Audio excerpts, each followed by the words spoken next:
Hello दोस्तों, स्वागत है आपका अपनी YouTube channel Rohit Goswami law classes में। और आज मैं आपको कराने वाला हूं LLB 6 सेमेस्टर। आज का जो आपका एक्ट है वो है विधिक भाषा, जिसे हम इंग्लिश में legal language writing and journal English कहते हैं। आज का जो हमारा टॉपिक है बहुत ही ज़्यादा महत्वपूर्ण है। जैसा कि आप ऊपर देख रहे हो, आज का टॉपिक है हमारा पूर्व न्याय पूर्व निर्णय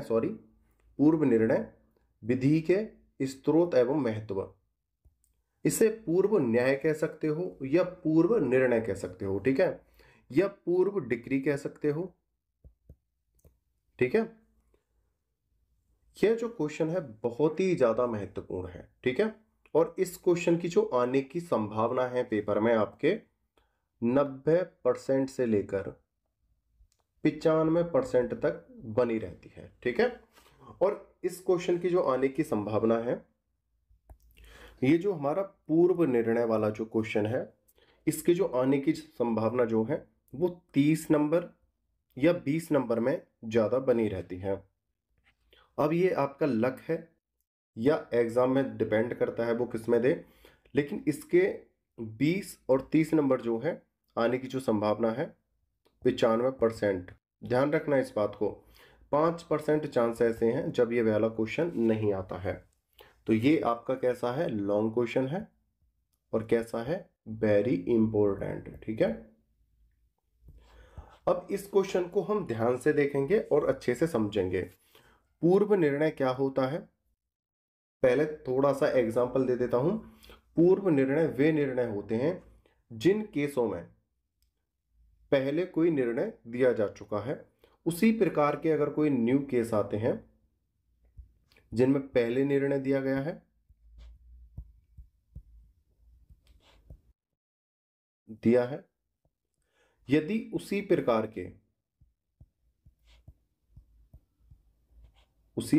के या समान कह सकते हो, उसी प्रकार या समान केस या समान वाद न्यायालय में आता है, तो पहले जो निर्णय दिया गया है उसके अनुसार ही उस वाले केस में जो बाद में आया है उसके आधार पर निर्णय दिया जाएगा, ठीक है। यह क्वेश्चन हमारे लिए बहुत ज्यादा महत्वपूर्ण है। ज्यादा बात ना करते हुए अपने क्वेश्चंस की तरफ चलते हैं और उसे अच्छे से देखते हैं। एक चीज और क्लियर कर देता हूं, इस पेपर का जो टाइम होता है वो 3 घंटे का होता है। ये पेपर आपको 3 घंटे में करना होता है।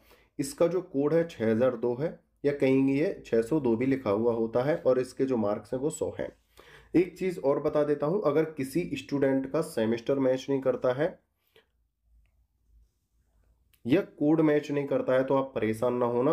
आपको सिर्फ क्या देखना है, अपना एक्ट देखना है और अपना सिलेबस, ठीक है। इसके अकॉर्डिंग आपको अपनी तैयारी करनी है, ठीक है। आगे चलते हैं, अपने क्वेश्चंस को देखते हैं। वेरी वेरी इंपॉर्टेंट है, पहले ही हिंट दे चुका हूं, ठीक है। पूर्व निर्णय,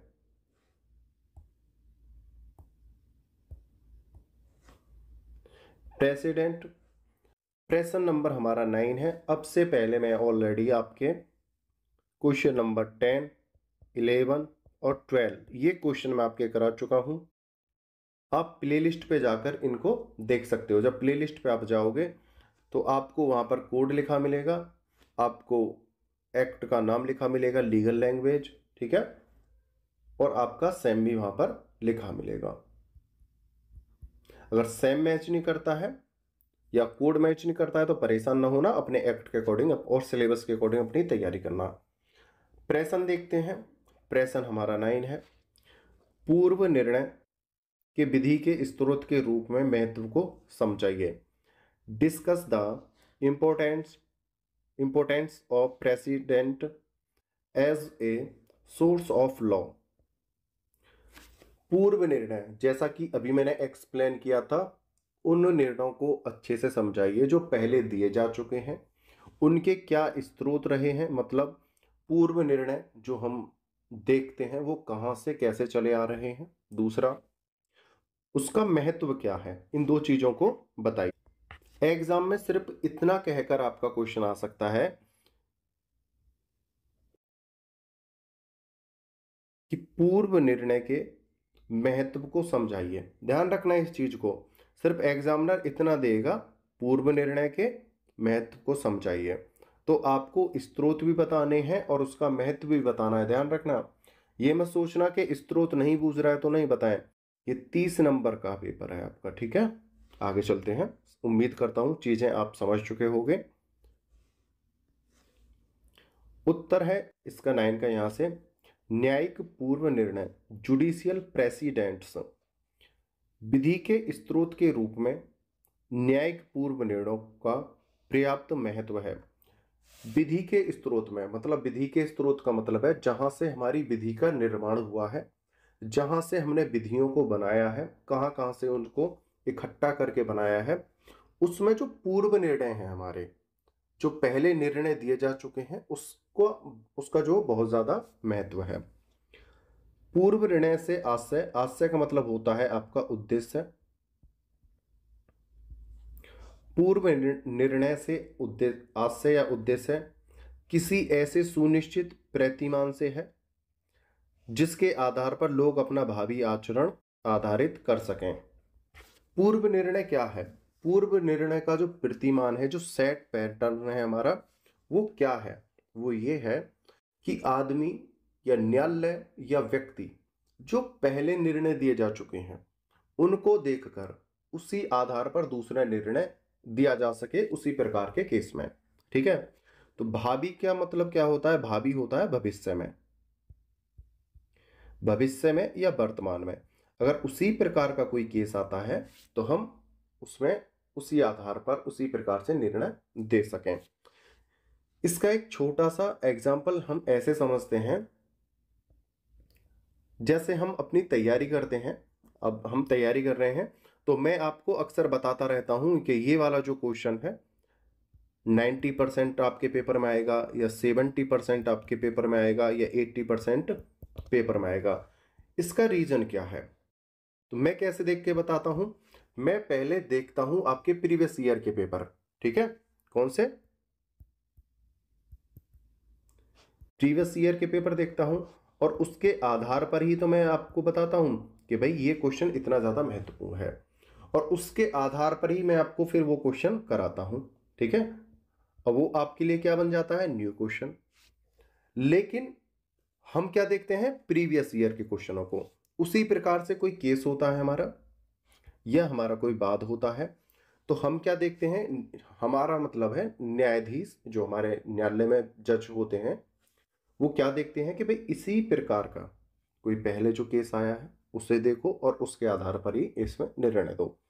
अब उनके सामने दो चीजें उत्पन्न होती हैं, ठीक है। दो चीजें उत्पन्न होती हैं, समस्या मान लो या समाधान मान लो। अब वो क्या उत्पन्न होती हैं वो क्लियर कर देता हूं अभी चीजों को। कुछ केस ऐसे होते हैं जो पूर्व निर्णय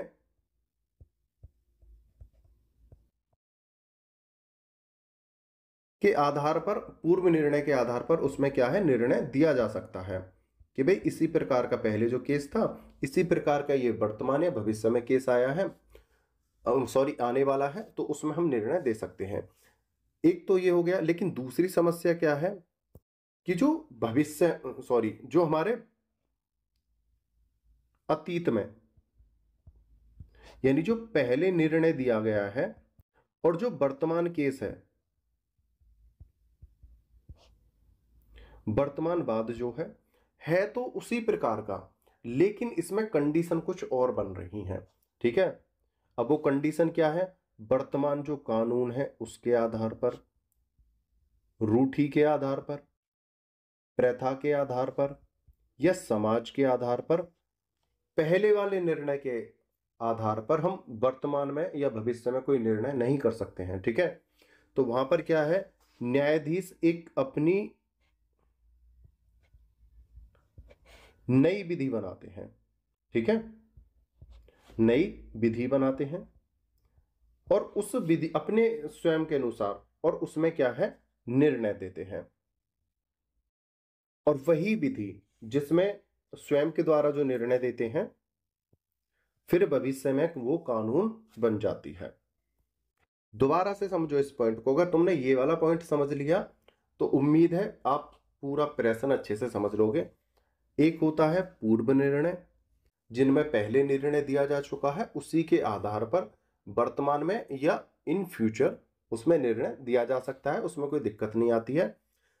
दूसरा पॉइंट ये है कि अतीत में जो पहले निर्णय दिए जा चुके हैं, जो पूर्व निर्णय है हमारे, लेकिन केस तो उसी प्रकार का है, वर्तमान जो केस है बाद जो है समान है, लेकिन वर्तमान स्थिति को देखते हुए कानून, रूढ़ि, प्रथा, समाज, इनको देखते हुए उसमें थोड़ा फेरबदल है, और पहले के निर्णय के आधार पर या वर्तमान कानून को देखते हुए उसमें कुछ उतार चढ़ाव है।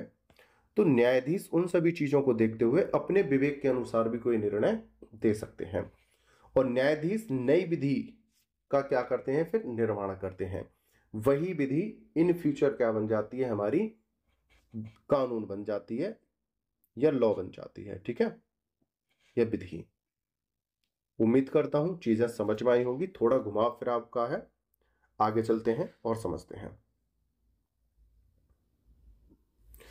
अब ये चीज तो यहां पर हमने आपको अच्छे से समझा दी है।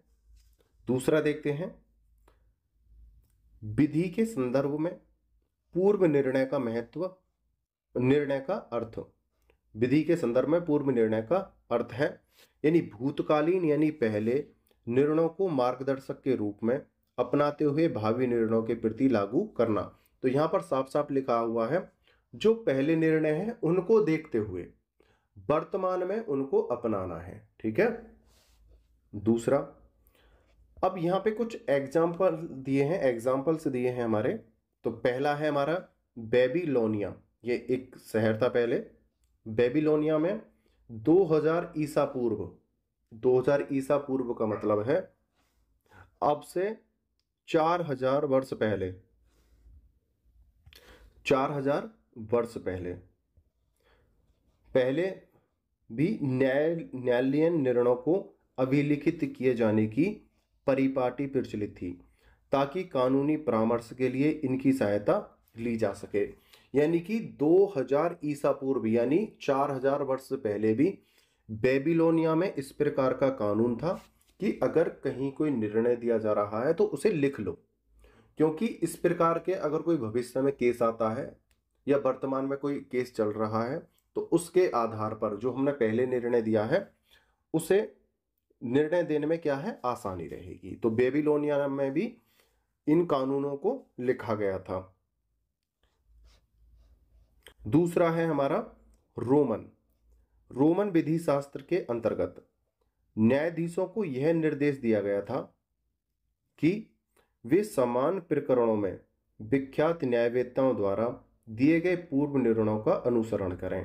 यहां पर साफ साफ लिखा गया है कि जो पहले जो न्यायाधीश हैं जिन्होंने पहले निर्णय दे दिए हैं, समान केस में समान निर्णय देंगे। ठीक है, और जो पहले निर्णय है उनको पढ़ेंगे और उसी के आधार पर वर्तमान में और इन फ्यूचर भी उसी प्रकार का निर्णय देंगे। उम्मीद करता हूं चीजें आपको अच्छे से समझ में आ रही होंगी। अच्छे से देख लेना, ये जो प्रश्न है आपका 30 नंबर का या 20 नंबर का है, आने की संभावना तक बनी रहती हैं। बार बार समझा रहा हूं आपको। ठीक है, आगे चलते हैं।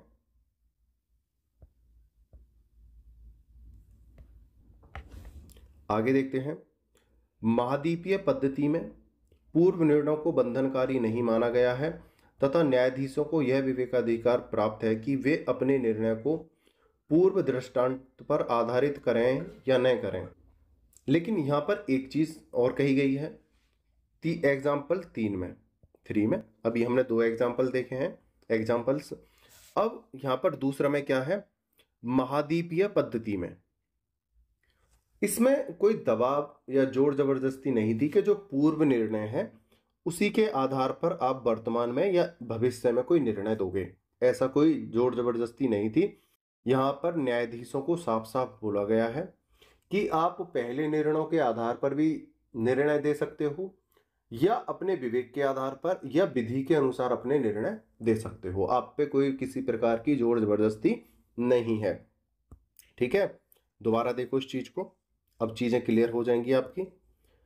महाद्वीपीय पद्धति में पूर्व निर्णयों को बंधनकारी नहीं माना गया है। मतलब ये नहीं है कि जो पूर्व निर्णय हैं उनको जबरदस्ती लगाया जाएगा, नहीं। तथा न्यायाधीशों को यह विवेकाधिकार प्राप्त है कि वे अपने निर्णय को पूर्व दृष्टांत पर आधारित करें या न करें। न्यायाधीश स्वतंत्र हैं, वो पहले निर्णयों को ले भी सकते हैं और नहीं भी ले सकते हैं। ठीक है, आगे चलते हैं। परंतु इसका एक अपवाद है।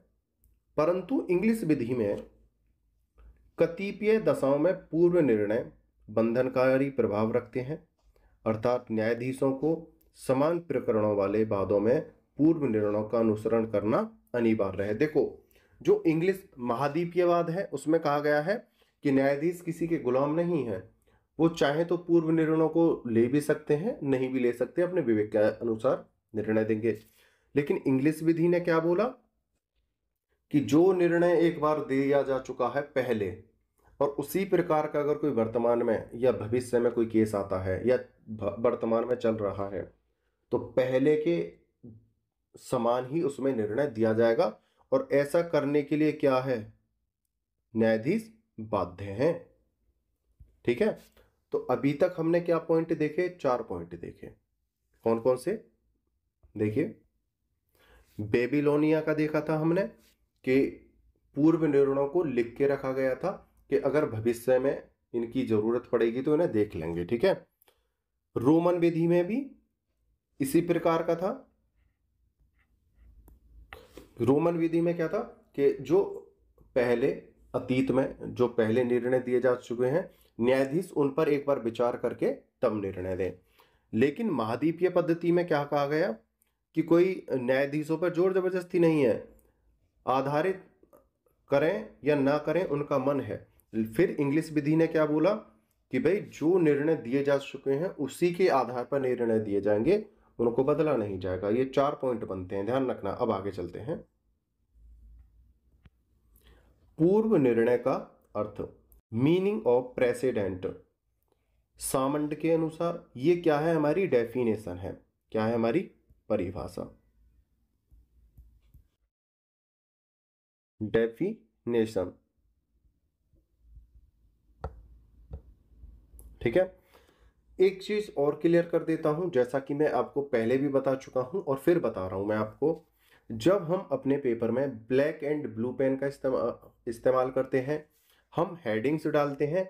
हेडिंग्स डालने के बाद उसको अंडरलाइन करना ना भूलें। देखो, जिस प्रकार से मैंने यहाँ पर अंडरलाइन किया हुआ है, जैसे पूर्व निर्णय का अर्थ, और ब्लैक से मैंने अंडरलाइन किया हुआ है। ठीक है, इस प्रकार से अंडरलाइन करना है, ब्लैक ब्लू पेन का इस्तेमाल करना है। दूसरा, ये जो हमारी डेफिनेशन, जो परिभाषाएं होती हैं, ये हमारे नंबरों को इंक्रीज करती हैं, बढ़ाती हैं। ठीक है, दूसरा, जो हमारे केस होते हैं वो हमारे नंबरों को इंक्रीज करते हैं। ठीक है, तो आप इन सब चीजों पे ध्यान रखना, अंडरलाइन करना हेडिंग्स को और डेफिनेशन को अच्छे से लिखना। तो यहाँ पे जो डेफिनेशन है वो सामंड की दी हुई है। ठीक है, तो सामंड क्या कहते हैं, सामंड के अनुसार देखते हैं। ये यहां पर इंग्लिश में है। सामंड के अनुसार, न्यायिक पूर्व निर्णय न्यायालय द्वारा दिया गया ऐसा निर्णय है जिसमें विधि का कोई सिद्धांत निहित होता है। तो यहाँ पे सामंड कह रहे हैं, जब कोई न्यायाधीश किसी भी केस में निर्णय देता है तो उससे पहले कोई ना कोई विधि वहां पर होती है, जो हमें मालूम नहीं होती है लेकिन वो होती है, उसी के आधार पर वो निर्णय देता है। या वो अपने विवेक के आधार पर अगर कोई निर्णय देता है तो वो विधि भी पहले है लेकिन वो हमसे क्या है, छुपी हुई है। ठीक है, पूर्व निर्णय में निहित सिद्धांत जो उसे प्राधिकारिक तत्व प्रदान करता है, विधि शास्त्र भाषा में विनिश्चय अधिकार कहलाता है। तो सामंड ने क्या बोला है कि जो पूर्व निर्णय में निहित सिद्धांत जो दिया जाता है, जो प्राधिकारिक तत्व प्रदान करता है, विधि शास्त्र भाषा में उसी को विनिश्चय अधिकार कहते हैं। रेशियो डिसाइडेंडी कहलाता है। ठीक है, आगे चलते हैं। ऐसे ठोस निर्णय संबंधित पक्षकारों पर बाध्यकारी प्रभाव रखते हैं तथा इन निर्णयों के आधार को विधि के रूप में स्वीकार किया जाता है। जो निर्णय है उसे ठोस रूप में स्वीकार किया जाता है और उन्हें लागू किया जाता है। दूसरे शब्दों में, न्यायिक पूर्व निर्णय न्यायालय द्वारा निर्धारित ऐसे सिद्धांत होते हैं जो भविष्य में न्यायालय के समक्ष निर्णय हेतु आने वाले समान वादों में लागू किए जाते हैं। तो देखो, इसमें साधारण सी भाषा लिखी हुई है, सिंपल है, साफ साफ बोला है। जो पूर्व निर्णय है उन्हीं के आधार पर न्यायालयों में वर्तमान में या भविष्य में आने वाले केसों में निर्णय दिए जाते हैं। आगे चलते हैं। अब यहाँ पे थोड़ा सा एक्सप्लेन किया गया है। उल्लेखनीय है कि सभी न्यायिक निर्णय पूर्व निर्णय का रूप धारण नहीं करते, बल्कि केवल ऐसे निर्णय ही पूर्वोक्ति का महत्व रखते हैं जो किसी नए नियम या विधि सिद्धांत का प्रतिपादन करते हैं। तो यहां पर साफ साफ बोला है, ध्यान रखना कि जितने भी पूर्व निर्णय हैं, ऐसा नहीं है कि जो जितने पूर्व निर्णय हैं वर्तमान में या भविष्य में उसी प्रकार के केस आए और उसमें वो लागू हो जाए निर्णय, नहीं। वहां पर क्या है, वो अपना अलग अलग रूप रखते हैं, अलग अलग महत्व रखते हैं। ये नहीं है कि हम पहले निर्णयों को अगर उसी जैसा वर्तमान में या भविष्य में कोई केस आता है तो उस पर थोप दें, नहीं, वो स्थितियों को देखकर लगाया जाता है। तो यहां पर दोबारा देखते हैं, सभी न्यायिक निर्णय पूर्व निर्णय का रूप धारण नहीं करते, बल्कि केवल ऐसे निर्णय ही पूर्वोक्ति का महत्व रखते हैं जो किसी नए नियम या विधि सिद्धांत का प्रतिपादन करते हैं। आगे चलते हैं। विधि के स्रोत के रूप में न्यायिक पूर्व निर्णय का महत्व। Importance of judicial precedents as a source of law.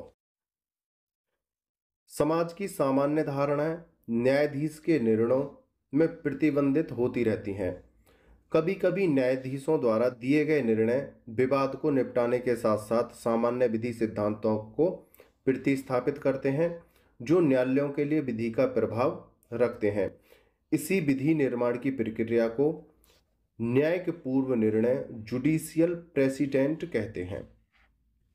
एक चीज यहां पर अच्छे से समझना, यहां पर क्या बोला है, समाज की सामान्य धारणाएं। देखो, समाज की सामान्य धारणाएं,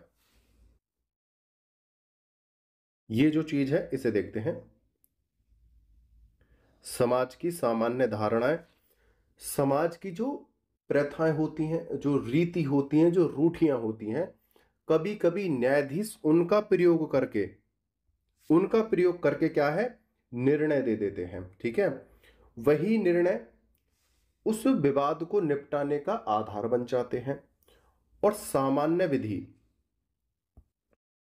सामान्य विधिक सिद्धांतों को प्रतिस्थापित करते हैं। तो व्यक्तियों को क्या लगता है कि भाई इन्होंने जो निर्णय दिया है वो तो समाज की रूढ़ि के आधार पर दिया है, और वो समझते हैं कि भाई नई विधि का क्या है, निर्माण हो गया है। और उसी से क्या होता है, इसी विधि निर्माण की प्रक्रिया को न्यायिक पूर्व निर्णय जुडिशियल प्रेसिडेंट कहते हैं। कुछ चीजें ऐसी होती हैं जो हमारे समाज में ही छुपी रहती हैं, ठीक है, उन्हीं का प्रयोग करके न्यायाधीश विवाद को निपटा देते हैं। और हमको क्या लगता है कि भाई ये इस प्रकार से भी विवाद का निपटारा हो सकता है, भाई इसको तो हम अपने समाज की प्रथा, रूढ़ि या जो नियम है इसे बनाकर रखेंगे। लेकिन वो क्या है, पहले से ही होता है, ठीक है, लेकिन हमारे समाज में वो क्या है, छुपा हुआ है। तो उसी प्रक्रिया को क्या कहते हैं, न्यायिक पूर्व निर्णय जुडिशियल प्रेसिडेंट। ठीक है, और इसी प्रकार से जो हमारी विधि छुपी हुई रहती हैं उनका क्या है, समय समय पर उजागर होती रहती हैं और वो हमारी क्या है, वर्तमान और भविष्य विधि बन जाती हैं। उम्मीद करता हूं चीजें आपको यहां तक अच्छे से समझ में आई होंगी। दूसरी बात, यह जो क्वेश्चन है आपको कम से कम 2 से 3 बार देखना है, ठीक है, क्योंकि ये आपका 30 नंबर का है। दूसरी बात, ये जो क्वेश्चन है ये और बता देता हूं ये है कहां से। आप इसे लीगल लैंग्वेज में जाकर देखोगे, यानी विधिक भाषा में, तो ये आपको वहां पर नहीं मिलेगा। यह जो प्रेषण है आपको ज्यूरिस्प्रूडेंस में मिलेगा। कहां पे मिलेगा? ज्यूरिस में, यानी विधि शास्त्र में जाकर ये आपको प्रेषण मिलेगा। तो आप सभी जानते हो कि ज्यूरिस्प्रूडेंस को समझने के लिए थोड़ा फोकस करना पड़ता है, टफ नहीं है, थोड़ा क्या है, समझना पड़ता है। ठीक है, तो ये आपका कहां से है? ज्यूरिस्प्रूडेंस, विधि शास्त्र से है आपका प्रेषण। आगे चलते हैं, समझते हैं। न्यायालयों को विधि का निर्माण करने की शक्ति है अथवा नहीं, इस विषय में विधि शास्त्रियों में मतभेद है। विधि शास्त्री क्या कहते हैं कि न्यायाधीश जो हैं वो विधि का निर्माण नहीं कर सकते हैं, लेकिन कुछ विद्वान कहते हैं कि नहीं, वो विधि का निर्माण कर सकते हैं, उन्हें अधिकार है। तो इस चीज को लेके क्या है, उनमें बहुत ज्यादा मतभेद है। तथापि इस संबंध में दो प्रमुख विचारधाराएं हैं जिनका उल्लेख सिद्धांतों के रूप में किया गया है। विधिवेत्ता जो होते हैं उनमें मतभेद है कि न्यायाधीश विधि बना सकते हैं या नहीं बना सकते, उनमें मतभेद है। उसी के आधार पर दो विधियों का निर्माण होता है। नंबर 1,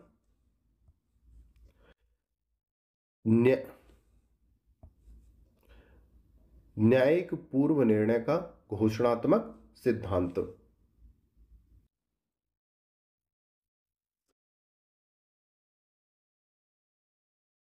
एक ये है, दूसरा है आपका पूर्व निर्णय का संरचनात्मक सिद्धांत। ये बहुत ज्यादा महत्वपूर्ण है आपके लिए, ध्यान रखना।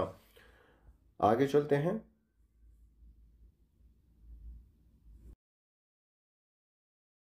अब पॉइंट नंबर 1 देखते हैं हम अपना,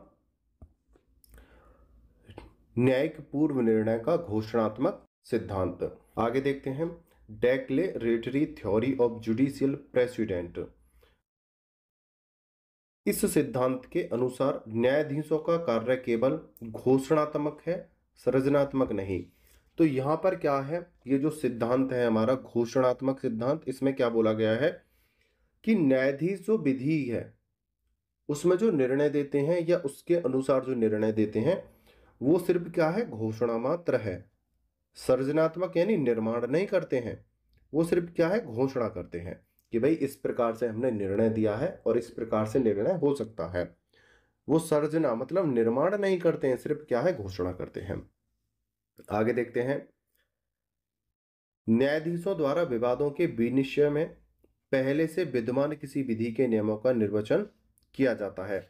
यहां पे क्या बोल रहे हैं विधिवेत्ता, कि जो न्यायाधीश निर्णय देते हैं वो विधि पहले से ही विद्यमान है, सिर्फ वो किसी कारण से हमसे छुपी हुई है जिसे हम देख नहीं पाते हैं, उसी को वो वहां पर लागू कर देते हैं। ठीक है, न्यायाधीश द्वारा विवादों के विनिश्चय में पहले से विद्यमान किसी विधि के नियमों का निर्वचन किया जाता है और अपने निर्णय में इन नियमों को समाविष्ट करके उस विधि को घोषित किया जाता है। मतलब उस पहली विधि को जो हमसे छुपी हुई है या कानून में है लेकिन हमें उजागर नहीं हो पाई है, हमारे सामने नहीं आ पाई है, उसी को लगाकर घोषित कर देते हैं। अतः वे किसी नई विधि का सर्जन नहीं करते, वरन विद्यमान विधि का अर्थान्वयन मात्र करते हैं, यानी कि दोबारा से प्रयोग करते हैं। तो विधिवेत्ता क्या कह रहे हैं कि जो न्यायाधीश हैं कोई विधि निर्माण नहीं करते, कुछ ऐसी विधि हैं जो हमसे छुपी हुई रहती हैं, वो हमारे किसी केस के ना होने के कारण हमारे सामने नहीं आ पाई हैं। ठीक है, अब उस प्रकार का केस हुआ है तो वो हमारे सामने आ गई हैं और उसकी वो क्या है, घोषणा कर देते हैं। ठीक है, कोई नई विधि का निर्माण नहीं करते हैं। आगे चलते हैं, न्यायिक पूर्व निर्णय के घोषणात्मक सिद्धांत के प्रणेता ब्लैक स्टोन है, जिनके अनुसार न्यायाधीश का कार्य विधि की घोषणा करना है, न कि विधि का निर्माण करना। जो न्यायिक पूर्व निर्णय, जो हमारा घोषणात्मक जो सिद्धांत है, घोषणात्मक सिद्धांत, इसके जो समर्थक थे, प्रणेता थे, वो है हमारे ब्लैक स्टोन।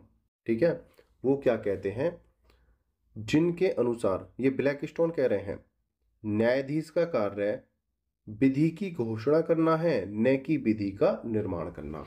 ध्यान रखना, ब्लैकस्टोन ने बोला है ये बात कि वो विधि की घोषणा करते हैं, निर्माण नहीं करते हैं। आगे देखते हैं, लॉर्ड एसर ने प्रमुख बात बिलिस बनाम बार्डेली में अभिकथन किया कि वास्तव में न्यायाधीश निर्मित विधि यानी जज मेड लॉ जैसी कोई वस्तु नहीं है, क्योंकि न्यायाधीशगण विधि का निर्माण नहीं करते, अपितु वे विद्वान विधि को ही अपने न्यायाधीन बाद में तथ्यों के प्रति लागू करते हुए उसका इस प्रकार निर्वचन करते हैं जो पूर्व में ना किया गया हो। तो यहां पर लॉर्ड एसर ने बोला है कि जो विधिवेत्ता है, जो न्यायाधीश हैं हमारे, जो विधि का निर्माण करते हैं, ऐसा कहा जाता है, ऐसा नहीं है। वो पहले से ही विद्वान विधि को हमारे किसी केस में लागू करते हैं। हमें उस विधि का इसलिए पता नहीं चल पाता है कि उस प्रकार का केस हमारे सामने नहीं आया था। ठीक है,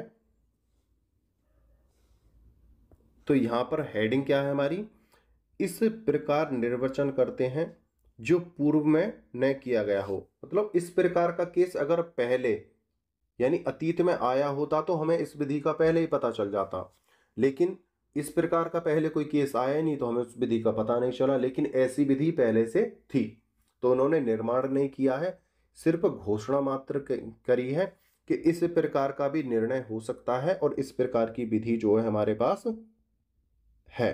ठीक है, आगे चलते हैं।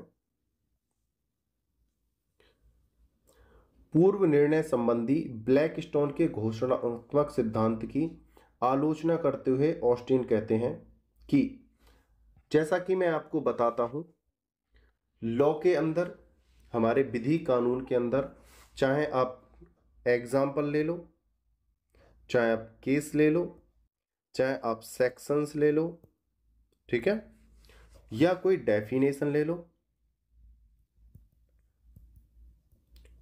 कोई भी पूर्ण रूप से सत्य नहीं है। ठीक है, हर किसी का क्या है,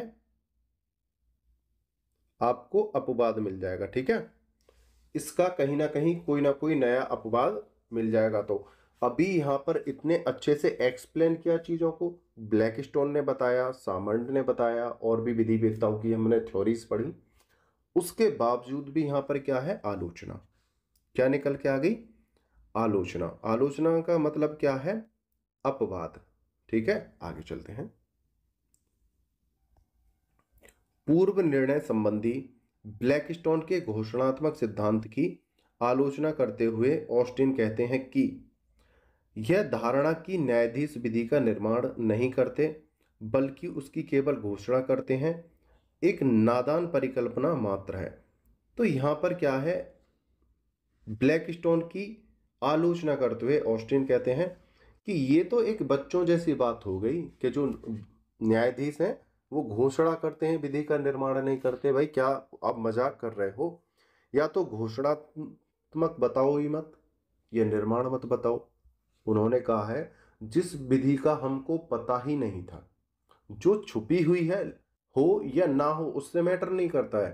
भाई जिस चीज का हमें वर्तमान समाज को पता ही नहीं है, उस चीज को उन्होंने खोज के हमारे पास ला दिया, या जो छुपी हुई थी सदियों से, पीढ़ियों से, उसको हमारे सामने लाकर रख दिया।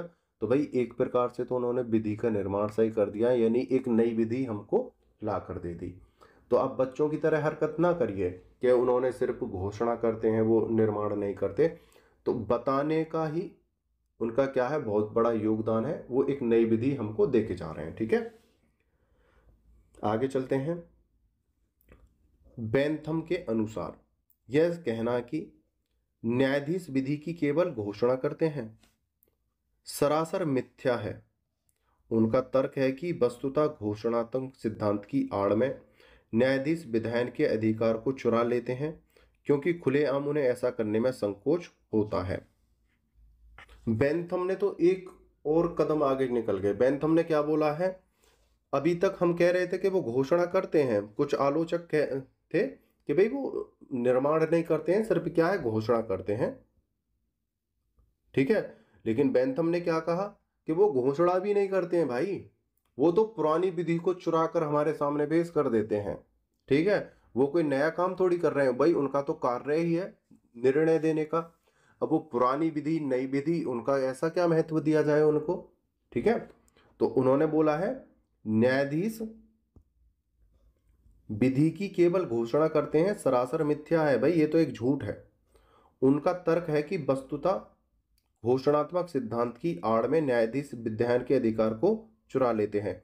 जो हमारी विधि पहले से लागू है उसको चुरा लेते हैं और हमको बता देते हैं, क्योंकि खुलेआम उन्हें ऐसा करने में संकोच होता है। भाई कोई व्यक्ति ये चाहेगा कि वे मेरा नाम हो, समाज में मेरी प्रतिष्ठा बढ़े। उसी प्रकार से न्यायाधीश क्या है, वो डायरेक्ट तो कोई नियम बना नहीं सकते हैं, तो वो क्या है, किसी केस की आड़ लेते हैं कि भाई इस केस के जरिए से हम अपने नए कानूनों को जो छुपे हुए हैं उनको समाज के सामने लेके आए और हमारा क्या है, नाम हो जाए कि भाई इन्होंने तो नई विधि लागू की है। ठीक है, तो वो क्या है, बेंथम कह रहे हैं कि वो तो सिर्फ विधायन को चुराते हैं, छुपी विधि को हमें बता देते हैं।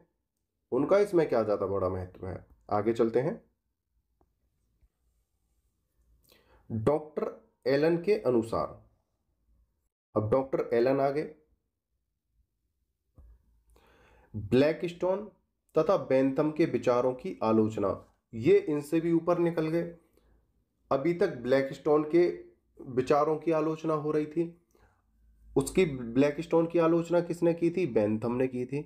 ठीक है, और विधिवेत्ताओं ने की थी, ऑस्टिन ने की थी। ब्लैकस्टोन की आलोचना किसने की थी, ऑस्टिन ने और बेंथम ने। ठीक है, अब यहां पर क्या है, डॉक्टर एलन ने ब्लैकस्टोन को भी लपेट दिया और बेंथम को भी लपेट दिया, इन्होंने इनकी ही आलोचना कर बैठे। अब वो क्या कहते हैं, न्यायाधीश विधि का निर्माण करते हैं और आवश्यकता अनुसार वे विधि की घोषणा भी करते हैं। डॉक्टर एलन ने कहा कि जो ब्लैकस्टोन है जो समर्थन कर रहे थे वो सही थे या गलत थे, मुझे इस बात से नहीं पता है, लेकिन मैं उनकी विधि की आलोचना करता हूं और बेंथम की भी विधि की जो विचार है, सॉरी विधि नहीं, जो विचार है उसकी भी आलोचना करता हूं। जो न्यायाधीश हैं वो क्या है, घोषणा करते हैं विधियों का, विधि की घोषणा करते हैं। आगे चलते हैं। सामंड के अनुसार ब्लैकस्टोन के पूर्व निर्णय संबंधी घोषणात्मक सिद्धांत की आलोचना। ब्लैकस्टोन के जो पूर्व निर्णय संबंधी जिसके वो समर्थक थे और घोषणात्मक सिद्धांत का जो समर्थन कर रहे थे, सामंड ने भी उनकी आलोचना की है। तो इसके जो आलोचक हैं वो तीन हो गए हैं, बेंथम,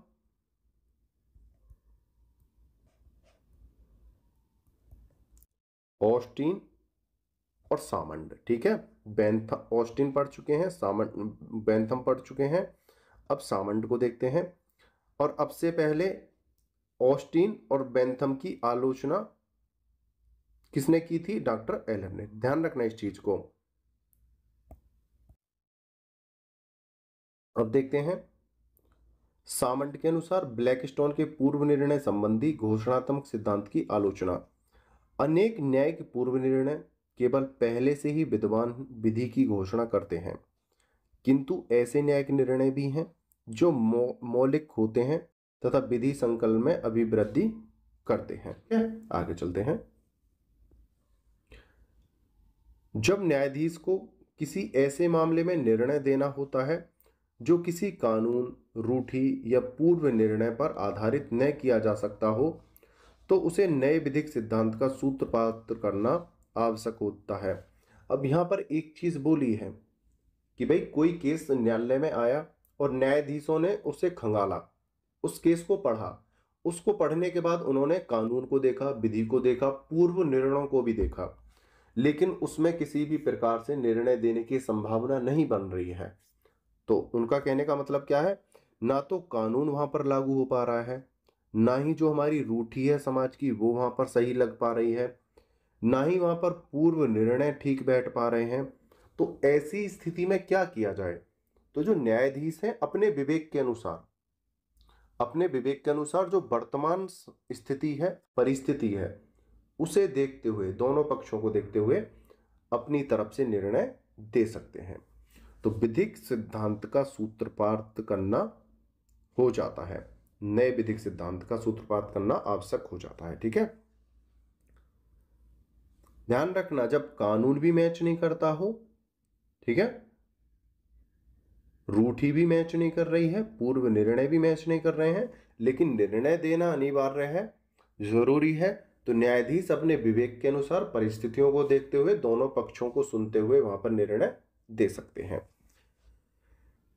परिणामतः उसके द्वारा इस प्रकार दिया गया निर्णय ऐसा होगा जिसका अनुसरण भविष्य में तत्सम वादों में किया जाएगा, और उस परिस्थिति में इस प्रकार का जो निर्णय दिया गया है वो क्या है, बहुत ज्यादा महत्वपूर्ण है, और उसको प्रूव कर रखा जाएगा, सजा कर रखा जाएगा, कहां पर, अपने दस्तावेजों में, विधि में, कि भाई इस प्रकार का केस आया था तो न्यायाधीश पहले परेशान हो चुके थे और इस प्रकार का निर्णय उन्होंने दिया था, ना तो वहां पर कानून मैच किया था, ना रूठी मैच करी थी, ना पूर्व निर्णय मैच किए थे। ठीक है, लेकिन न्यायाधीशों ने इस प्रकार का निर्णय दिया था, तो उसे क्या है, महत्वपूर्ण समझते हुए उसे कानून में जोड़ते हैं और उसे सजो कर रखते हैं। उसी प्रकार का अगर कोई भविष्य में या वर्तमान में कोई केस बनता है तो वहां पर उसका क्या है, प्रयोग किया जाएगा। आगे चलते हैं। इसी प्रकार का एक यहां पर केस था हमारा गोकलनाथ के बाद में। भारत के उच्चतम न्यायालय द्वारा दिया गया भावी निराकृति प्रोस्पेक्टिव ओवर रूलिंग संबंधी निर्णय इसका सर्वोत्तम उदाहरण है। ये कहां पर दिया गया था, हमारा गोकलनाथ के बाद में दिया गया था, प्रोस्पेक्टिव ओवर रूलिंग। अपकृत्य विधि लॉ ऑफ टॉर्ट्स के अंतर्गत अनेक निर्णय ऐसे हैं जिनके माध्यम से न्यायाधीशों ने इस विधि में अनेक सिद्धांत प्रतिपादित किए हैं। ये गोकलनाथ का बात तो था ही था, इसके साथ साथ हमारे टॉर्ट से भी कुछ ऐसे केस हैं जिनमें इस प्रकार की स्थिति उत्पन्न हो गई थी न्यायाधीशों के सामने, जहां पर कानून भी मैच नहीं कर रहा था, रूढ़ी समाज प्रथा कुछ समझ में नहीं आ रही थी, और ना ही पूर्व निर्णय कोई मैच कर रहे थे, लेकिन वहां पर निर्णय देना जरूरी था। तो इस प्रकार के एग्जाम्पल्स और हैं। नंबर 1 है हमारा रॉलैंड बनाम फ्लेचर का केस था, उसमें ऐसे निर्णय दिया गया था। डोनोद बनाम स्टीवेंसन का केस था। तीसरा डेरी बनाम पिक का केस था। 4th नंबर है P&O स्टीम नेविगेशन कंपनी बनाम secretary of state in India in council. ये जो केस थे इसी प्रकार की स्थिति में आ गए थे कि यहाँ पर कानून प्रथा रूढ़ी समाज कुछ दिखाई नहीं दे रही थी और कोई रास्ता नहीं था, तो न्यायाधीशों ने अपने विवेक के अनुसार यहाँ पर निर्णय दिए थे। ठीक है, इसी प्रकार का एक मामला और था, वो था अमेरिका के सुप्रीम कोर्ट ने भी अनेक महत्वपूर्ण निर्णय दिए हैं। अमेरिका में भी इस प्रकार की कभी कभी स्थिति उत्पन्न हो जाती है, सभी देशों में सभी न्यायालयों में इस प्रकार की स्थिति कभी कभी उत्पन्न हो जाती है। तो उस परिस्थिति में न्यायाधीशों को अधिकार होता है, जो हमारे जज होते हैं उनको अधिकार होता है कि वो अपने विवेक के अनुसार भी निर्णय दें। तो अमेरिका में इसी प्रकार का केस उत्पन्न हुआ था, तो उन्होंने अपने विवेक के अनुसार निर्णय दिया था। वो केस कौन सा था, ब्राउन बनाम बोर्ड ऑफ एजुकेशन। इसमें इसी प्रकार की परिस्थिति उत्पन्न हुई थी और निर्णय दिया गया था। आगे देखते हैं, भारत के उच्चतम न्यायालय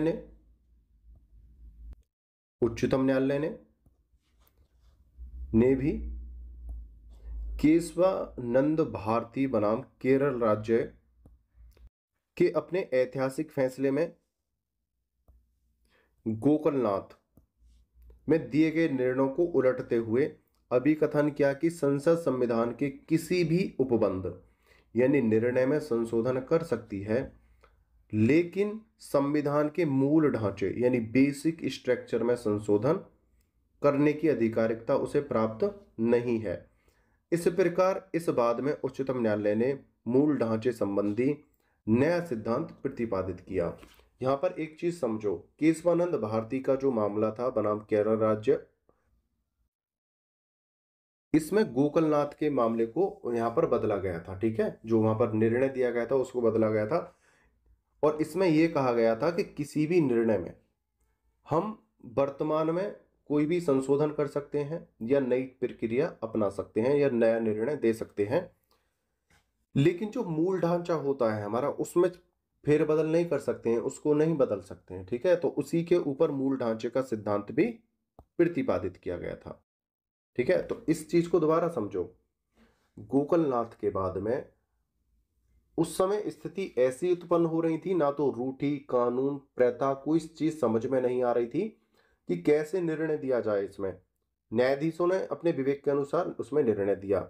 इसी प्रकार की कंडीशन केशवानंद भारती के बाद में केशवानंद भारती बनाम केरल राज्य में उत्पन्न हुई, लेकिन गोकलनाथ का जो निर्णय था उसे एक्सेप्ट नहीं किया।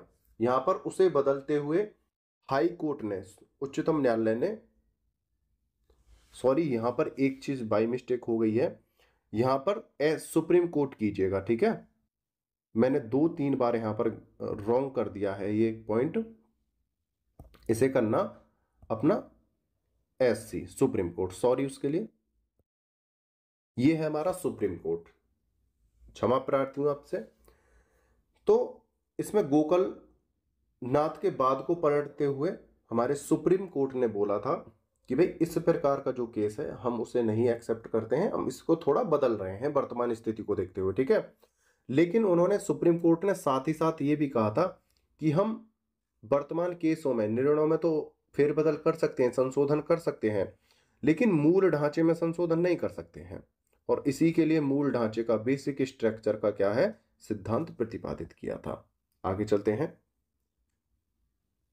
अभी तक हमने देखा था घोषणात्मक सिद्धांत, अब देखेंगे दूसरे नंबर का जो हमारा पॉइंट है, पूर्व निर्णय का सृजनात्मक सिद्धांत। अभी तक हम घोषणात्मक सिद्धांत देख रहे थे, घोषणात्मक सिद्धांत की व्याख्या देखी, उसकी समर्थक देखे थे ब्लैकस्टोन के, फिर हमने क्या देखे थे, आलोचना देखी थी, बेंथम, ऑस्टिन, सामंड, ये इसके आलोचक थे। और उसके भी आलोचक कौन थे, डॉक्टर एलन, उन्होंने इसकी आलोचना की थी। फिर उसी प्रकार के जो घोषणात्मक सिद्धांत हैं उस पर हमने थ्योरीज देखी और केसेस देखे थे, टॉट के, अमेरिका के, गोकलनाथवाद के, केशवानंद भारती के। अब हम दूसरा पॉइंट देखेंगे सृजनात्मक। अभी तक हमने घोषणात्मक ही देखी थी सारी चीजें, अब कौन सा देखेंगे हम, सृजनात्मक सिद्धांत। सृजनात्मक का होता है निर्माण करना,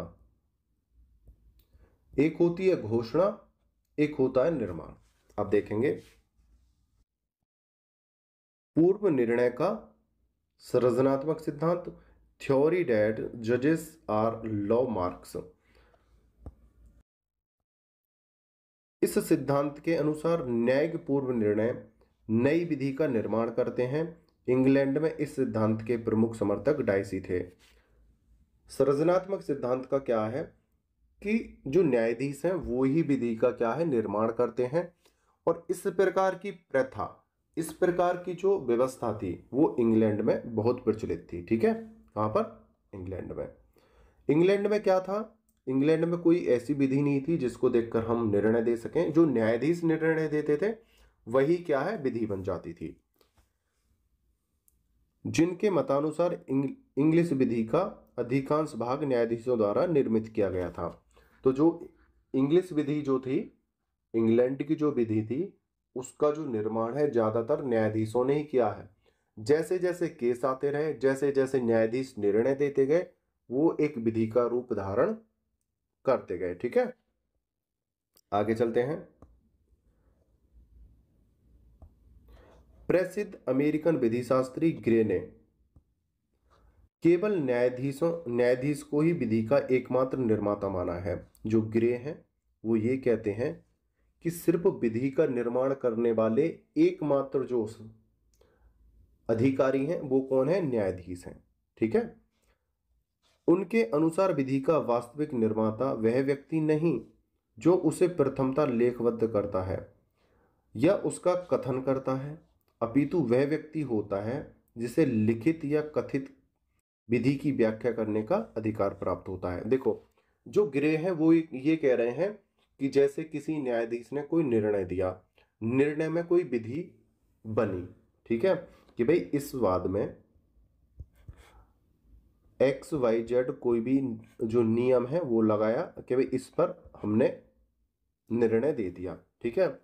तो ग्रे क्या कह रहे हैं कि इसको लिखने वाला, भाई अब इस निर्णय को हम संभाल कर रखेंगे, तो उन्होंने कोई लिस्ट बनाई, लिस्ट को बनाने वाला या उसे पढ़कर बताने वाला वो विधि वेत्ता नहीं होते हैं, वो तो सिर्फ ड्यूटी निभा रहे हैं लिखने की। लेकिन असली जो निर्माता कौन है, वो कौन है, न्यायाधीश। आगे देखते हैं सृजनात्मक सिद्धांत की समस्याएं। इसकी कुछ समस्याएं हैं। ग्रे का यह कथन कि न्यायाधीश अपने निर्णय द्वारा विधि का सर्जन करते हैं, अतः केवल वे ही विधि के वास्तविक निर्माता होते हैं, ये कौन कह रहे हैं, ग्रे कह रहे हैं, पूर्णतः सही नहीं है। न्यायाधीश अपने निर्णयों द्वारा विधि का सर्जन अवश्य करते हैं, परंतु उनका यह अधिकार सीमित रहता है।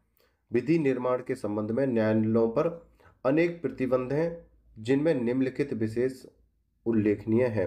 नंबर 1, न्यायाधीशों को किसी वर्तमान या मौजूद अधिनियम या विधायन लेजिस्लेशन के विरुद्ध कानून बनाने का अधिकार नहीं है, चाहे वे अधिनियम या विधायन कैसा भी क्यों ना हो। अब यहां पर न्यायाधीश क्या कह रहे हैं कि जो विधि पहले से ही लागू है, जो विद्यमान है उसमें कोई भी किसी भी प्रकार का फेरबदल नहीं किया जा सकता है और ना ही उसके ऊपर कोई विधि बनाई जा सकती है। और यहां पर साफ साफ बोला है आलोचकों ने कि जो विधि पहले से ही है, ना तो उसको बदला जा सकता है और ना उसके विरोध में कोई कानून लगाया जा सकता है।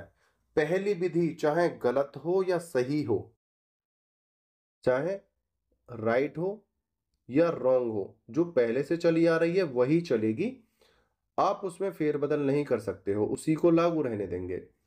चाहे आप कितना भी अच्छे निर्णय क्यों ना दो या कितना ही अच्छा आपके दिमाग में हो चीजें, आप विधि के खिलाफ नहीं जाओगे, ठीक है। जो पहले से है उसे रहने दो।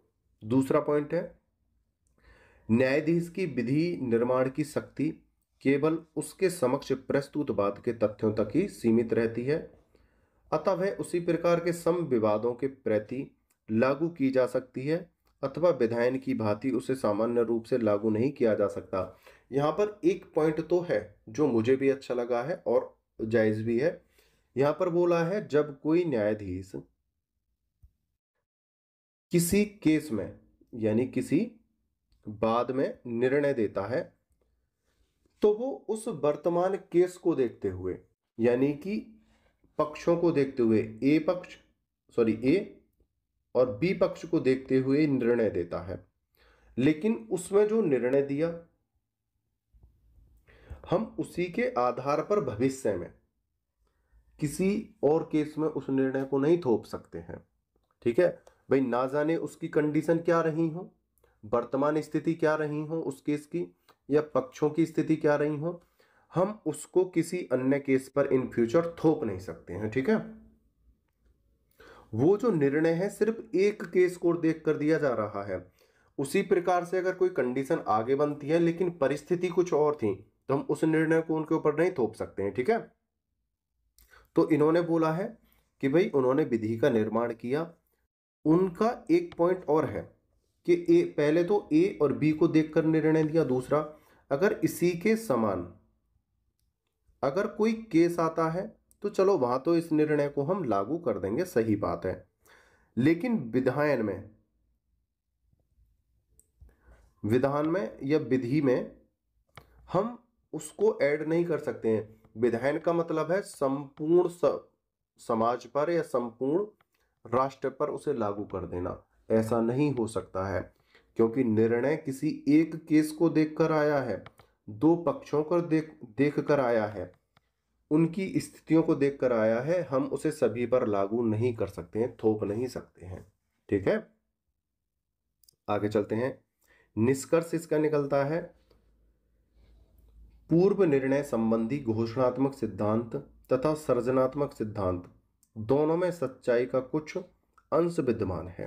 यहां पर बोला है निष्कर्ष में कि भाई कुछ चीजें घोषणात्मक सिद्धांत की सही हैं, कुछ चीजें सर्जनात्मक सिद्धांत की सही हैं, दोनों में क्या है, सच्चाई है। ठीक है, आगे चलते हैं। वास्तव कानून तथा विधि का निर्माण दोनों ही करते हैं। वास्तवता यहां पर क्या बोला है कि जो विधि का जो निर्माण होता है वो दोनों ही करते हैं। कौन?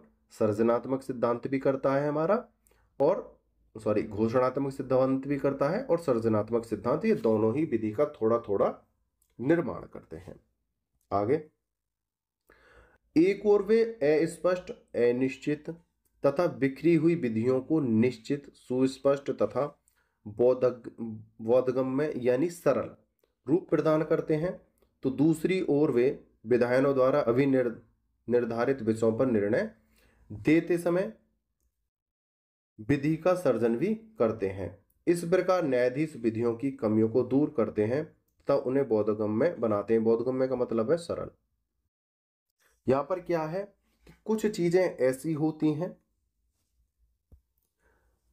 अस्पष्ट होती हैं केसों में, अनिश्चित होती हैं और बिखरी हुई सी लगती हैं, लेकिन जो न्यायाधीश होते हैं वो क्या है, बहुत ज्यादा मेहनत करते हैं, उन अस्पष्ट को सुस्पष्ट करते हैं, अनिश्चित को निश्चित कर देते हैं, बिखरी हुई को, जो बिखरी हुई है, बोधगम्य यानी सरल बना देते हैं। ठीक है, दूसरी ओर वे विधायनों द्वारा अभिनिर्धारित विषयों पर निर्णय देते समय विधि का सर्जन भी करते हैं, और इसी के आधार पर जो चीजें अस्पष्ट थी, कठिन लग रही थी, बिखरी हुई सी दिखाई जो दे रही थी, उन सभी को सुनिश्चित करते हुए, सरल बनाते हुए निर्माण करते हैं विधि का, और निर्णय भी देते हैं। ठीक है, इस प्रकार न्यायाधीश विधि की कमियों को दूर करते हैं तथा उन्हें सरल बनाते हैं। तो जो न्यायाधीश जो होते हैं विधि को सरल भी करते हैं, निर्णय भी देते हैं और नई विधि भी बनाते हैं। ठीक है, आगे चलते हैं। अब आगे देखते हैं न्यायिक पूर्व निर्णय के गुण दोष। जो न्यायिक पूर्व निर्णय है उसके गुण और दोष देखते हैं। Merits and demerits of presidents.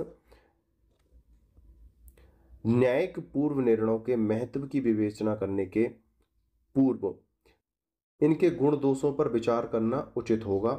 ये निम्नलिखित हैं, देखते हैं। नंबर 1, पूर्व निर्णय का सर्वश्रेष्ठ गुण यह है कि वे विधि वैज्ञानिक विकास का मार्ग प्रशस्त करते हैं। यहां पर मार्ग प्रशस्त का मतलब क्या है कि जो हमारे न्यायाधीश होते हैं हमें उस रास्ते पर ले जाते हैं जो विधि हमसे दूर थी, छिपी हुई थी, या जिसका हमें मालूम नहीं था। एक नई टेक्निक यानी अपनी सोच से हमें प्रोवाइड कराते हैं, और हम उसके आधार पर आगे चलने का प्रयास करते हैं और हमें चलने के लिए रास्ता देते हैं। दूसरा पॉइंट देखते हैं, न्यायिक पूर्व निर्णयों का बंधनकारी प्रभाव। जो पहले निर्णय दिए जा चुके हैं उनका जो प्रभाव है न्यायाधीशों की न्यायिक स्वच्छंदता को अंकुशित करता है।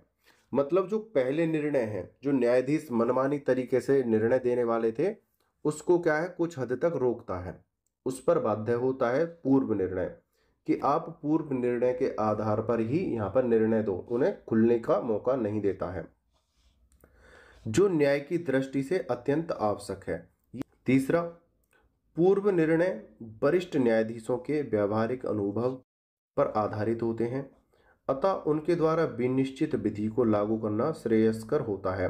तो यहां पर क्या बोला है, जो हमारे पूर्व निर्णय हैं वो श्रेष्ठ यानी वरिष्ठ न्यायाधीशों द्वारा निर्णय दिए जाते हैं, और उस पर काफी सोच विचार करके वहां पर निर्णय दिए जाते हैं। एक चीज और इसमें क्या है कि जो हमारे पहले न्यायाधीश हैं, सपोज करो किसी ने एक केस को सॉल्व करने में 1 वर्ष का समय लगाया, ठीक है, और वो किसी एक निर्णय पर पहुंचे। अब दूसरा जो केस है उसी प्रकार का आ गया, लेकिन उसमें पूर्व निर्णय जो वरिष्ठ न्यायाधीश हैं वो दे चुके हैं, तो 1 वर्ष का जो समय है वो तो बचेगा। समझ रहे हो ना, समझ रहे मेरी बात को? तो जो पहले न्यायाधीशों ने जो 1 वर्ष का समय लगाया था, अब वो क्या है, वो तो बचा। मैंने एग्जाम्पल के तौर पर 1 वर्ष लिया है, 2 वर्ष हो सकते हैं, 5 वर्ष, 7 वर्ष, 10 वर्ष, कुछ भी हो सकता है। तो यहाँ पर क्या है, पूर्व निर्णय वरिष्ठ न्यायाधीशों के व्यावहारिक अनुभव पर आधारित होते हैं, अतः उनके द्वारा विनिश्चित विधि को लागू करना श्रेयस्कर होता है।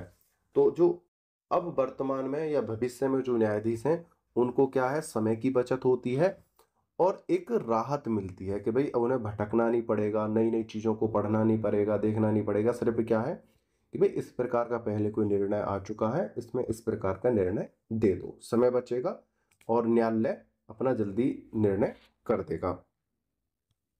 4th नंबर का क्या पॉइंट है, पूर्व निर्णय निचली अदालतों के न्यायाधीशों के लिए मार्गदर्शक का कार्य करते हैं, जिनमें उन्हें मामलों को विनिश्चित करने में पर्याप्त सहायता मिलती है। उसी प्रकार से जो निचली अदालतें होती हैं, वो यह देखती हैं कि जो हमारे से बड़े कोर्ट हैं, सुप्रीम कोर्ट, हाई कोर्ट, उन्होंने जो निर्णय दिए हैं उसी के आधार पर अधीनस्थ न्यायालय जो निचली अदालतें हैं वो भी निर्णय देते रहते हैं कि भाई जो बड़े न्यायालय हैं वो गलती तो नहीं कर सकते। देखो गलती तो सबसे हो सकती है, लेकिन उनका मानना क्या है, जब बड़े न्यायालय इस प्रकार के निर्णय दे रहे हैं इस प्रकार के केसों में, तो हम क्यों नहीं दे सकते हैं। उनको एक सरलता मिल जाती है और वो उन्हीं की कॉपी करते हुए, उन निर्णयों को देखते हुए ही अपने निचली अदालतों में निर्णय दे देते हैं। 5th नंबर का पॉइंट है, पूर्व निर्णय अधिवक्ताओं को अपनी दलील की पुष्टि करने में करने में सहायक होते हैं। इससे वकीलों और न्यायाधीशों का बहस के लिए लगने वाला बहुत सा श्रम और समय बच जाता है। मतलब जो अधिवक्ता होते हैं, जजेस जो होते हैं, उनका समय बच जाता है और जो श्रम यानी समय लगता है और जो श्रम, समय और जो धन खर्च होता है उसमें क्या है, थोड़ी बचत आ जाती है। ठीक है, आगे चलते हैं। सारांश यह है कि यदि न्यायिक पूर्व निर्णयों का उचित प्रयोग किया जाए तो विधिक तर्क के रूप में इनका पर्याप्त महत्व है। ठीक है, अब इसके क्या है, दोष देखते हैं, डिमेरिट्स। उपयुक्त गुणों के होते हुए भी न्यायिक पूर्व निर्णय के कुछ दोष भी हैं। ऑस्टिन के अनुसार, ऑस्टिन कहते हैं कि इसके कुछ दोष हैं, उसे देखते हैं। ये विनिश्चय निर्णय पत्रिका में प्रकाशित किए जाते हैं तथा इनकी संख्या इतनी अधिक होती है कि यह पता लगाना कठिन होता है कि कौन सा पूर्व निर्णय किस लॉ में या लॉ रिपोर्ट में प्रकाशित हुआ है। भाई इनका कहना भी सही है ऑस्टिन के अनुसार कि ना जाने कितने हर महीने, हर साल हजारों लाखों की तादाद में निर्णय दिए जाते हैं। अब जो वर्तमान समय होता है या हम भविष्य की बात करते हैं, जो न्यायाधीश हैं 1000, 1 लाख निर्णयों को तो पढ़ नहीं सकते हैं, उनको देखना क्या है, बहुत ज्यादा कठिन हो जाता है। अब न्यायाधीश पहले निर्णयों को पढ़ने बैठ जाएंगे तो बहुत समय लग जाएगा, जिससे क्या है, न्याय देने में और ज्यादा विलंब हो जाएगा। भाई ना जाने महीने में कितने न्याय दिए जाते हैं, कितने निर्णय दिए जाते हैं।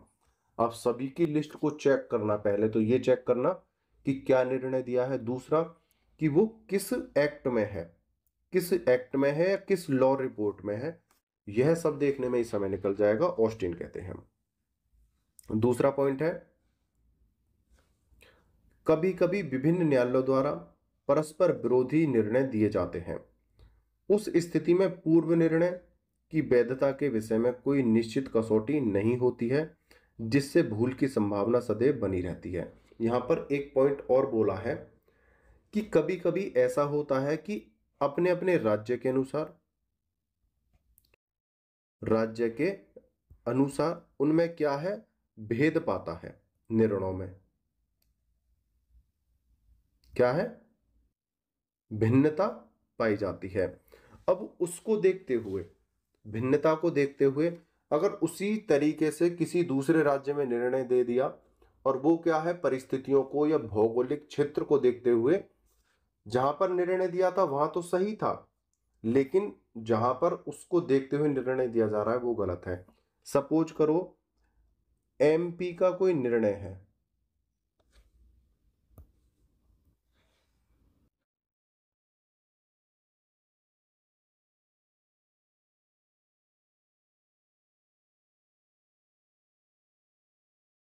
एमपी का कोई निर्णय है, वहां की भौगोलिक स्थिति, वहां की परिस्थितियों को देखकर वहां पर कोई निर्णय दिया, ठीक है। लेकिन इसी के आधार पर अगर यूपी में कोई निर्णय देने बैठ जाए, भाई वो वहां पर सटीक बैठ रहा था एमपी में, उसकी स्थिति को, परिस्थिति को, भौगोलिक दशा को देखते हुए, राज्य को देखते हुए, लेकिन यूपी में सटीक नहीं बैठता है वो। और हमारा कानून क्या कह रहा है कि भाई पूर्व निर्णयों के आधार पर ही निर्णय दिए जाने चाहिए। अब अधीनस्थ न्यायालय क्या कह रहे हैं कि भाई एमपी में इस प्रकार का निर्णय दिया गया था, ठीक है। या एक चीज और सोच लो कि यूपी के हाई कोर्ट ने कुछ निर्णय दिया, लेकिन अधीनस्थ न्यायालय में, ठीक है, वो सटीक नहीं बैठ पा रहा है। हाई कोर्ट ने, यूपी के हाई कोर्ट ने तो दे दिया, लेकिन यूपी के अधीनस्थ जो न्यायालय हैं वहां पर वो सटीक नहीं बैठ पा रहा है। और पूर्व निर्णय क्या करता है, बाध्य करता है कि इसी के आधार पर निर्णय दिया जाए। तो वो क्या है, प्रक्रिया गलत है। और दूसरी बात, कभी कभी ऐसा होता है, चाहे सुप्रीम कोर्ट हो, चाहे हाई कोर्ट हो, चाहे डिस्ट्रिक्ट कोर्ट हो, या कोई अन्य कोर्ट हो, उनसे भी गलतियां हो जाती हैं, निर्णय देने में त्रुटियां हो जाती हैं। अगर एक केस में कोई त्रुटि हो गई तो क्या वो अन्य केसों में भी त्रुटि करते हुए डोलेंगे? नहीं। तो यहां पर क्या है कि कभी कभी न्यायालयों से भी गलतियां हो जाती हैं, या भौगोलिक स्थिति, देखिए मैंने एग्जांपल्स के तौर पर आपको बताए हैं, ठीक है, समझाने के लिए। कभी आप इसे ये कहो कि सर ने कुछ अलग से बताया है, तो ये त्रुटियां किसी से भी हो सकती हैं, ठीक है। तो उसके आधार पर हम पूर्व निर्णयों को लागू करें तो वो क्या है, सर्वथा गलत है। आगे चलते हैं। कभी कभी विभिन्न न्यायालयों द्वारा परस्पर विरोधी निर्णय दिए जाते हैं। उनका स्थिति में पूर्व निर्णय की वैधता के विषय में कोई निश्चित कसौटी नहीं होती है, जिससे भूल की संभावना सदैव बनी रहती है। आगे देखते हैं। आधुनिक युग में, देखो यहां पर एक अपवाद दिया गया है, एक टिप्पणी की गई है, यहां पर टिप्पणी की गई है। आधुनिक युग में कंप्यूटर और इंटरनेट के चलन के कारण यह समस्या दूर हो गई है। लेकिन अब कंप्यूटर और इंटरनेट का जमाना है, केस डालो और उससे संबंधित केस सामने निकल के आ जाते हैं, तो इस प्रकार की समस्याएं थोड़ी कम हो गई हैं, एक अपवाद के तौर पर डाल दिया है। लेकिन एक चीज और ध्यान रखना, कभी कभी कंप्यूटर से और इंटरनेट से भी गलतियां हो जाती हैं। इससे सर्वथा सत्य मत मान बैठना कि कंप्यूटर या इंटरनेट से गलती नहीं होगी। कंप्यूटर और इंटरनेट पे तो वही चीज आएंगी जो पहले निर्णय में दी जा चुकी हैं, और पहला निर्णय क्या है, गलत दिया हुआ है। तो भाई क्या है, इंटरनेट और निर्णय तो वही दिखाएंगे जो पहले है, ठीक है। हालांकि उसे सही किया जा सकता है, अपडेट किया जा सकता है, लेकिन गलतियां हो सकती हैं फिर भी, ठीक है। आगे चलते हैं। तीसरे नंबर का पॉइंट है हमारा, कभी कभी उच्चतम न्यायालय द्वारा दिए गए निर्णय त्रुटिपूर्ण होने के कारण, जैसा कि अभी मैंने एक्सप्लेन किया था कि जो हमारे उच्चतम न्यायालय हैं, जो हमारे सुप्रीम कोर्ट, उच्चतम न्यायालय नहीं, उच्चतम, यहां पर न्यायालय करो, यहां पर जो ओ की मात्रा है ना वो फालतू चढ़ी हुई है, कि उच्चतम न्यायालय हमारा एक ही है, ठीक है। उच्चतम न्यायालय द्वारा दिए गए निर्णय त्रुटिपूर्ण होने के कारण वे निचली अदालतों के लिए समस्या उत्पन्न कर देते हैं, क्योंकि वे कितने ही गलत क्यों ना हो, लेकिन इन न्यायालयों को उनका अनुसरण करना अनिवार्य होता है। इससे विधि के उचित विकास में प्रतिकूल प्रभाव पड़ता है। तो यहाँ पर एक बात और बोली गई है, जो हमारे पूर्व निर्णय हैं, जो हमारे सुप्रीम कोर्ट, उच्च न्यायालय, उच्चतम न्यायालय द्वारा दिए जाते हैं, उसको मानने के लिए जो नीचे के जो न्यायालय हैं, हमारे हाई कोर्ट, डिस्ट्रिक्ट कोर्ट, अधीनस्थ न्यायालय जो हैं, वो बाध्य होते हैं। और एक बार अगर सुप्रीम कोर्ट से किसी केस में निर्णय देने में गलती हो गई है, तो वो क्या है, निचली अदालतों से भी गलतियां होती रहेंगी। वो क्या है, एक गलत प्रक्रिया है, ठीक है। उम्मीद करता हूं ये इसके क्या है, दोष हैं, आपको अच्छे से समझ में आए होंगे। मैंने इसके दोष भी करा दिए हैं और इसके गुण भी करा, गुण बता दिए थे। तो एग्जाम में हमारे क्या है, गुण दोष आएंगे, और वहां पर साफ साफ लिखा हुआ होगा, न्यायिक पूर्व निर्णय के, न्यायिक पूर्व निर्णय के गुण व दोष लिखिए, ठीक है। ध्यान रखना इस चीज को, अच्छे से याद कर लेना। और एक बार और फिर मैं आपको बता देता हूं, यह जो प्रश्न है आपका 95% इसके आने की संभावना है और यह अक्सर पेपर में पूछा जाता है। अब थोड़ा सा बता देते हैं आपको उधर से। पहले तो इसकी आने की संभावना 95% है। दूसरा, आपके और जो क्वेश्चन है, मैंने काफी क्वेश्चन कराए हैं, आप अपनी प्लेलिस्ट जाके देखिएगा। प्लेलिस्ट में आपको सैम, कोड और एक्ट लिखा मिलेगा, वहां से आप जाकर इन्हें देख सकते हो। वहां पर क्वेश्चन मैंने 10, 11, 12 और कुछ शॉर्ट वीडियोस वहां पर आपकी अपलोड की हैं, आप उसे जाकर देखिएगा। और बहुत जल्दी आपके अदर एक्ट्स की भी वीडियो आपकी अपलोड हो जाएंगी। दूसरी बात, अब के जो आपके पीडीएफ थे, पहले हमने आपको 8218074590 इस व्हाट्सएप नंबर पे आप हमसे एसएमएस करके अपनी पीडीएफ लेते थे, लेकिन हमने एक ऐप लॉन्च किया है GR लॉ क्लासेस, ठीक है। ये आपका प्ले स्टोर पर आ चुका है, आप इसे अपने फोन में डाउनलोड कर लीजिएगा। बहुत जल्दी 1 या 2 दिन के अंदर आपके पीडीएफ इसी ऐप पर आपको प्रोवाइड होंगे।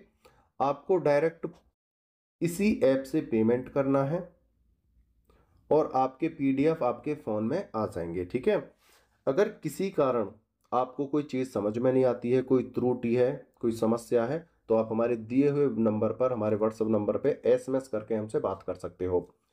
अभी 1 या 2 दिन का वक्त और लगेगा, इसमें थोड़ा सा वर्क बाकी रह गया है, कंपनी से हमारी बातें चल रही हैं, बहुत फास्ट काम होने वाला है हमारा।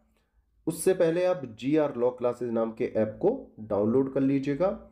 इसका जो लोगो है वो ये है, आप जब प्ले स्टोर पे जाओगे तो आपको थोड़ा पहचानने में आसानी होगी, ठीक है। तो इसे डाउनलोड कीजिएगा। और एक हमारा व्हाट्सएप चैनल भी है, जिसका लिंक मैं डिस्क्रिप्शन में आपको डाल दूंगा, उसको आप फॉलो कीजिएगा, जहां पर आपको लॉ से related update, news and notification आपको प्रोवाइड कराई जाएंगी, जिससे कि आप समय पर अपनी अच्छी तैयारी कर पाओगे। आप व्हाट्सएप लिंक को भी फॉलो कीजिएगा और प्ले स्टोर से GR लॉ क्लासेस नाम के ऐप को, जिसका लोगो ये है, इसे डाउनलोड कीजिएगा, ठीक है। उम्मीद करता हूं चीजें आपको अच्छे से समझ में आई होगी। कोई त्रुटि है उसके लिए क्षमा प्रार्थी हूं। बहुत जल्दी आपकी अदर वीडियोस आने वाली हैं। वीडियो को अंत तक देखने के लिए धन्यवाद। लेकिन आपसे छोटी सी शिकायत है, आप वीडियोस को लाइक नहीं करते हो। आपसे हाथ जोड़ के रिक्वेस्ट है, ज्यादा से ज्यादा लाइक किया करो, क्योंकि मैं थोड़ा खुश होता हूँ, हैप्पी होता हूँ, तो जल्दी वीडियो आपकी बनाने का प्रयास करता हूँ। आप लाइक नहीं करते हो तो मेरा भी मन थोड़ा टूटता है, मनोबल टूटता है, ठीक है। तो आपसे रिक्वेस्ट है, ज्यादा से ज्यादा मात्रा में वीडियो को लाइक, शेयर एंड सब्सक्राइब करो। आपने वीडियो को अंत तक देखा, मुझे अच्छे से सुना, उसके लिए धन्यवाद। टेक केयर, बाय बाय, जय हिंद, जय भारत।